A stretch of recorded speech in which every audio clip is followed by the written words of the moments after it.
All right, this video, all about one of the topics that many people that are going to the gym or interested in fitness are interested in is how to gain muscle mass. Very good question, of course. The usual answer to that is usually, if you go to the gym, will probably revolve around some supplement. That's the first discussion typically. In fact, that's probably the last discussion we should have. And so what I'm going to do is cover some important points that, at least in terms of the general approach, will be important to build skeletal muscle mass. And in subsequent videos, I'm going to release some exercises and potential volume schemes, things like that.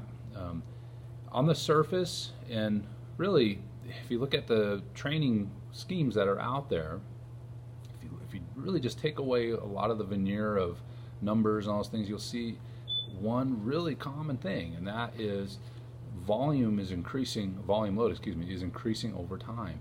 Volume load, or load volume, is the combination of the load and the volume. So if you do 3 sets of 10 at 70% of your max versus 3 sets of 10 at 80% of your max, depending on who you are, that might be impossible. That's a very different 3 sets of 10. And so you have two factors there to manipulate in order to overload the muscle. And that's where this volume load is going, is progressive overload. There are some core principles in exercise prescription that drive good training. And when I was a young strength coach, I kind of scoffed at those after a while because, well, I'm a strength coach and I know everything and blah blah blah. You get really full of yourself when you're young, and then you realize that you don't know anything, and you get a little humbled and you start to actually learn. But I went back and revisited those as I went through all these programs, trying to find some magic program and the minutia of these programs, including my own, and just realized the successful programs simply have progressive overload as part of them. That's it. So if you're trying to get stronger, you got to lift heavier at some point. In some fashion, you got to push the body beyond where it is, whether that's working on muscles that are lagging, whether that's just lifting more weight on the bar, whether that's more frequency of training to allow more recovery, whatever it is, you have to overload the body. And so when it comes to hypertrophy or size, same thing, we have to overload the body. And so this volume load combination is how we do it. You don't want to just hang out in volume all the time. If you don't get stronger, then you're not increasing the total volume load, because at some point that volume is going to stagnate. On the other side, if you're just lifting really heavy and you're not pushing the volume, same issue. In fact, if you're lifting really heavy frequently, yes, you can get bigger muscles, but you will run into fatigue a lot easier because you're going to put a lot more stress on this total system, especially the neurological system. Okay, so it's kind of this eking up over time of this volume load, and seeing that volume load progress is what's going to produce progress. What that means is my first real point about gaining muscle mass is you have to be patient. You have to be patient. Even people who have good genetics, and I'll touch on that in just a second. Genetics. Even people who have good genetics have to be patient. Even people that have good genetics and anabolic steroids have to be patient. They don't have to be as patient, but they still have to be patient. This idea that you can just even take anabolic steroids and wake up the next morning super jacked and complete for Mr. Olympia is just not realistic. So, even on that level, you have to understand those individuals, yeah, they may be on drugs, performance-enhancing drugs, but they're all on drugs, and so they're kind of on the same time course of, here's natural and here's drugged, but now they're all drugs. So, they're still going to have that patience part. The superior genetics is great, but they all have superior genetics. So it's like watching the Olympic Games, a 100-meter sprint, and saying, wow, these guys are really good. How did they get so fast? Well, they all work very hard. Yes, they are all, on a higher level than the rest of us, but they're in a homogeneous group at that point. They're all fast. So who's going to be the fastest? Well, certainly some genetics will have to do with that, but they all have to put work in order to even be at the Olympic Games. So they won't be there in the final, especially. Or period. I mean, I've never been to the Olympics. I don't know if you have, but I've known Olympians, and it's pretty tough to go Olympics. You're a pretty special athlete in any sport. So when it comes to building muscle, you have to commit to the process. Don't look for a fast fix. It's going to be a slow process. Okay, and that really goes for anything in training the body. It's fun to look back 3 years at some of my weightlifters, or even just a year ago to some degree, but certainly a little bit longer back, 2 to 3 years, and like, wow, look at that. How much have you changed in that time frame? How fast you change is going to be dependent on some of these other factors, which I'll mention as we go through. So let's talk about genetics real quick. Do genetics matter? Of course they do. absolutely. If you're a type 1 dominant person and you tend to run really, you're really long, and so you burn a lot of calories, and it's going to be harder to build muscle mass. If you're a squatty body like me and you're built like a refrigerator and don't have a lot of surface area compared to your guts, and you have short arms and you're more type 2, and you get really nervous about running, even just to your car when it's raining, probably going to build muscle mass pretty quickly, and you're going to have an advantage over other people who don't. And your muscle's going to look better with your short limbs potentially than somebody else who doesn't. I mean, there's all kinds of genetic factors that can play into how somebody looks aesthetically. This is what I always tell clients that I work with can you control that? No, you have no control over that at this point. You chose your parents poorly potentially, or really, really well. And so that's done. So you have to embrace what you are and work with that, okay? And that could change maybe your programming a little bit, but that progressive overload is still going to be the major player. Seeing that volume load change over time, from week to week, from month to month, right? From cycle to cycle, whether that's a micro, meso, or macro, if we're using all the fancy terms. Okay. Next to training, obviously. So we talk about, you do 3 sets of 10 at 70%, week 1. Next week, you got 2 choices. Assuming that you tolerated that well. Talking about going to failure, not to failure, that's a hotly contested idea. It's not that big of a deal.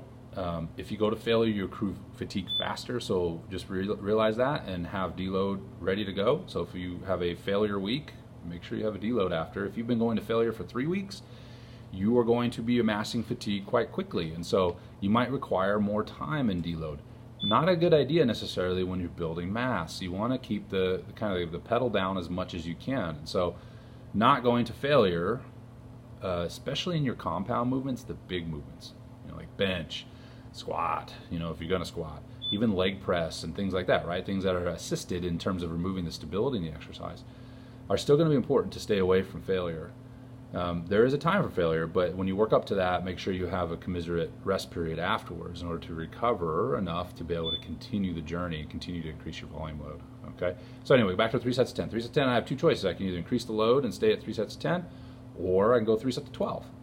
Or maybe I do 2 sets of 12 and 1 set of 10 at the end. In other words, I'm increasing something. And that's the important piece. As long as you're recovering, not going to failure, you can do that. You can see small gains in either one of those areas every week.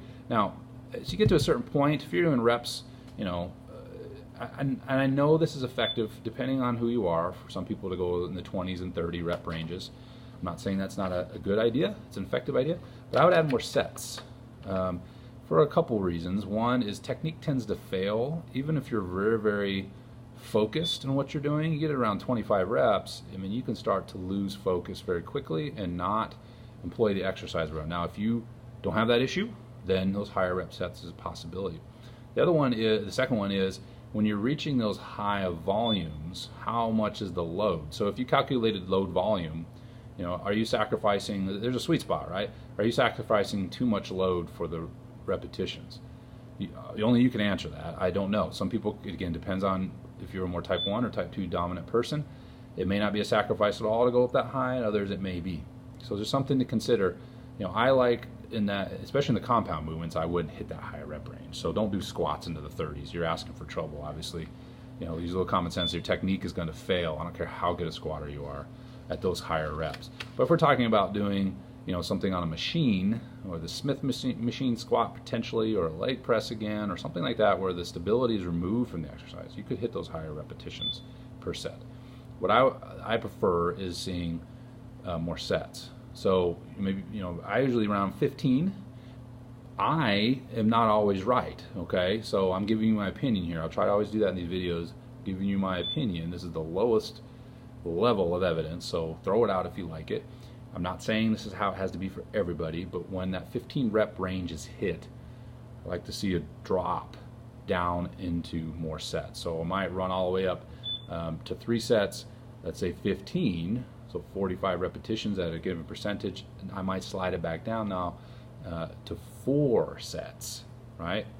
That'll increase the load itself, right? So if you add 15 more reps to 4 sets, right, now you're up quite a bit. You're up to 60. You might want to drop the rep range down to maybe 10 or higher, And so now you're around that same 45, 40-ish range, that total repetitions, and then build it back up again with those 4 sets, if that makes sense. Okay. I'm not saying I'm right. I'm not saying that's the only way to do it. I just like multiple sets up to a certain rep range. I know the research literature says that you can gain, mass at 30% of 1 RM. I'm well aware of that. But when we look at trying to reach those high threshold motor units, and the research is emerging about the size principle motor unit recruitment, I think the closer you can get to heavier loads without accruing a massive amount of central nervous system fatigue is a really good idea. Again, some of it could depend on genetics. If you're a type 1 person, all those different things, it could vary. So I'm not saying this is something that is for sure. This is just my opinion, so take it as such, based on the empirical evidence that we have and my own observations as a coach, people trying to get more lean mass. At the end of the day, too, again, to go back to consistency. If you're pulling heavier, if that total work or that total volume load is increasing over time, and you're going to two reps to fail every time, you're not doing sets of 20 with 7 in the tank, you're going to be making progress in terms of breaking down that muscle. The muscle has to adapt at some point. Okay, that's not to say I haven't done 20 rep sets before and things like that, and it does produce some really fantastic soreness, but continuing to do that higher volume, for some people may not be effective, and that's just my own observation. It doesn't mean it's necessarily perfect and true for everybody. So take it as such. Diet. I mean, this should go without saying, but how often do we just neglect? I didn't eat after my workout. Okay, you did 3 sets of 20 and you didn't work out for your workout. You gotta be kidding me, right? I mean, you just smashed your muscle glycogen. You've accrued a whole bunch of cortisol. Maybe you didn't take any intra-carbs during, okay? And so right now you're a big catabolic beast walking around thinking that you're this anabolic animal. So you got this massive pump, you're feeling amazing, and your muscles are like, hey, we're in muscle breakdown right now, right? We wanna live in that range, from muscle breakdown to muscle protein synthesis, or the product of making muscle, okay, versus protein. I'm trying not to skip ahead here between process, right? We have breakdown and synthesis, okay? And so you want to be on the synthesis side, the anabolic side. We're building muscle. We don't want to live in the breakdown. When you work out, you increase the amount of muscle breakdown. And so what increases synthesis? Well, thankfully lifting weights does that as well, but protein ingestion is a big part of that. Eating carbs increases insulin response. Insulin is anabolic, okay? That insulin response reduces the amount of cortisol, which is catabolic. And so we're doing ourselves a big disservice when we work out really hard for an hour and a half, and then we don't eat for 3 hours after. I mean, we see this in college athletics all the time. My goodness, how much more gains would people making? And they come back the next day exhausted, wondering why. Well, it doesn't mean your muscle glycogen can't be repleted, but it's a lot less efficient for the same amount of food you eat. If you would have ate within that 2-hour window, that exponential drop that we see in the 2-hour window, you would have got a lot more muscle repletion. And so tomorrow, if you're talking about building mass, tomorrow when you come back and lift again, you feel pretty good. If you fail to refuel yourself properly in that window when you're the most sensitive for refueling, then you missed out on an opportunity to recover. So we're talking about recovery, we're talking about staying in an anabolic state and have that net protein accretion. We want to see the individual stay in the anabolic state, okay? And the only way to do that properly is to eat within that 45-minute to an hour window, and then eat again 2 to 3 hours later. If you want more on that, I do RP coaching as well, and I highly recommend RP just because it's a whole foods method.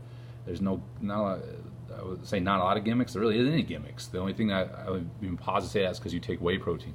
Everything else is real food, okay? Whey protein, casein protein, real food. And if you don't like that, if you do your meal timing well, you probably will see some pretty good gains even with that. Most people don't even do that well, right? If we're honest with ourselves, I don't do that well at times. Eating pre, if you don't eat some healthy carbs before you work out, and you ate a high-fat meal 4 hours before you work out, and you're wondering why you're dragging anchor, and you need to take this pre-workout with 15,000 milligrams of caffeine in it. Don't do that, that'll kill you. That's not a good approach. You shouldn't need a pre-workout very often, in my opinion. That's like an emergency button. That's like a supplement, okay? So make sure your nutrition is order. I'll talk more about that in later videos, but we're talking about just the general approach to gaining muscle mass. Your diet has to be in order. That includes all 3 macros, especially protein and carbohydrates. cycled at the right time. I know the research literature argues about when to do it. It doesn't matter. If we're talking about the best you can be, having those meals timed properly is going to be important. Okay, they really is, especially that pre and post workout meal of all the meals is going to be the most important. I know there's some conflict in the research literature on that, but I'm telling you, it's a good idea. If you want to try to maximize your results, make the most of them. At the worst, if the research literature is perfectly true, and it never is, I hate that word true, a lot of people think it is, then you're just being as efficient as somebody who eats one massive meal a day, like an intermittent fasting. I don't, if you're really careful with the numbers though, I think you'll see that the meal timing is a better idea. Okay? So nutrition, we'll talk more about that as we go, but in general, this should go without saying, if you're not really focused on your nutrition, then you won't see the gains in skeletal muscle mass you want. Sleep, another one. If we climb up the period of recovery, nutrition is a big block of that. I would say 60%. Sleep is around 35% of that. So sleep is wrapped up in this idea of stress management. If you're constantly in a catabolic state, cortisol levels rise with stress. A lot of times because we're fasting. When we're stressed, right, we're up later than we should be. We're worrying about things, and we've seen weight loss. And we'll talk about this later, in a later video. High stress people have a harder time losing weight, which isn't a surprise for a variety of reasons. Some of it just could be caloric consumption. But sleep is so important. We know this now to be true. Recovery. Now that could be in naps too. Like if you're short 30 minutes and you get a 30-minute nap, so we're talking about 7-8 hours being the generic number, up to 9 for some people who work out really hard. You get 6.5 and you're short 30 and you get a 30-minute nap. It seems to be that is just as effective as getting your full 7 hours. Point is that consistent sleep and keeping your circadian rhythm, in other words, the light-dark cycle, as consistent as possible, is going to be very, very important. We know that like night shift workers have a disturbed metabolic response to food, especially when it comes to carbohydrates. So keeping that cycle in order as well. So in other words, try not to spend a lot of irregular nights. Now some of you may work. I work with nurses all the time, and that's and police officers, and that isn't always possible. Firefighters, changing shifts. So you do the best you can. You do your best you can to make sure when you're up, you get your eyes flooded with light, and you try to keep as metabolically on your normal cycle as possible. But in general, even those individuals on night shift work, 7-8 hours of sleep. And then last one is supplements, and I'll wrap this up. We could talk about supplements, and I will release some videos on supplements. In my opinion, so again, take it as such, based on what I've seen in the research literature, there are some emerging supplements that seem interesting, which I will not mention because I don't want to ever be somebody who says a supplement might work, and then it turns out I was wrong, or it causes harm. The only supplement besides whey protein, and you always have to be careful with purity of any protein, the only supplement I'm really comfortable with in the promotion of skeletal muscle hypertrophy is creatine. That's it. There is a very nice pool of literature on its effectiveness and its safety. And so if you're going to use a supplement other than just a general whey protein, because that is a supplement, I would, you could use creatine in 10 weeks stretches.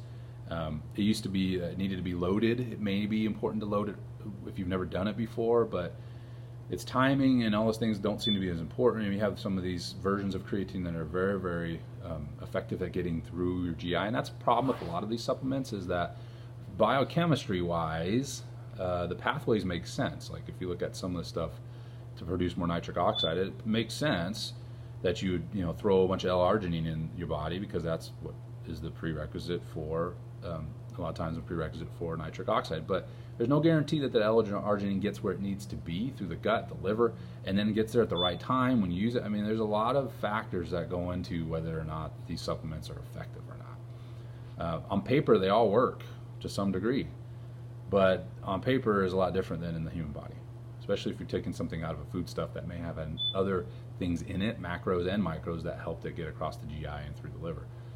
So just keep that in mind when you're evaluating supplements. The one I really have been convinced of is creatine. And creatine is not an anabolic supplement in itself. All creatine is the first of our 3 energy systems, which are going to be another video. It's the short-term energy system. So it allows you to get a higher volume load, basically. And so that is an indirect supplement to build skeletal muscle mass. It's not a supplement that, if we get on the legal side, it's not a supplement like an anabolic steroid, which directly impacts the skeletal muscle itself. Okay, you're not going to go in there and code for more muscle proteins and add more myonuclei. You know, you're actually just affecting the work rate, which in turn helps you to push up the volume load. Okay, so that's just a quick general kind of overlook of hypertrophy. Start there. You're like, well, I know these things. Well, do you? You know, I encounter people all the time like, well, you know, diet. Yeah. Is your diet really on point, or are you just saying that? You're like, well, occasionally I'll eat good after my heavy workouts. Well, then your diet's not really important, and you can't really get upset then when you don't see the results you want. If your genetics are bad, and you're a long, lean person, and you run hot because you're super long and lean, you're going to have to appreciate that this process is going to take even longer, and it's going to require even more focus if you want to see skeletal muscle mass gains. You're going to have even more devotion to your diet and being on point, your sleep, your training volume. Okay, those things are going to have to be even better. Somebody with crappy genetics, just like in anything, like I played college football with athletes that were lazy, work out near as hard as I did, and they were just as good or better than I was, which is not saying much. It was just because they had some genetic giftings, right, that already put them ahead of me, and I had to work hard just to stay up with them. And so, you know, some of you can get away with a crappier diet than others, but like I always tell young athletes, because they don't really appreciate this, there's a difference between good and great. When you're young, you don't really understand that, right? I mean, you're like, I feel good, you know, I feel really, really good. My diet's good, you know, I'm just good. When you get older, you know that there's either good or great. There's either great or there's either crap, right? When there's no more good. You know, as a young athlete, you can get away with, a young person, you can get away with being good. I'm good. You know, I stayed up all night last night and drank coffee this morning. I'm ready to lift. Well, you might see some improvements there, but you didn't really tap into great because you're young and you thought you were feeling at the highest level you could, but you actually are missing out. And I saw that in elite athletes that really understood sport. You know, their nutrition was on point. They were already an elite athlete. They could get away with coasting being an elite athlete, but they wanted to be above the elite athletes, and it took that kind of devotion in that homogeneous group for them to see themselves elevated above even that elite group. Okay, they're already elite, but they wanted to be the elite elite. They wanted to be the best of the elite. Okay, and that, we can take that down to our, you know, just looking at just gaining some mass in the weight room. You're like, I'm not an elite athlete, neither am I. We can just look at it and say, am I pushing great, or am I just kind of happy with good? Because my results are going to be okay then. But if I'm pushing great and I'm serious about gaining lean mass, muscle mass, then I will see, you know, the process speed up. Okay, so keep that in mind. Look at all those points that I mentioned in the video. Make sure you're in the right mindset to do so. Get out of this fast fix idea. The only things that actually do that, speed things up that quickly, are illegal. And again, even then, those individuals that take those drugs, you know, the levels of big that they're pursuing, the mass that they're pursuing, is going to take time. Okay, so that's, you know, one of the biggest things is consistency in time. All right, look for the next video.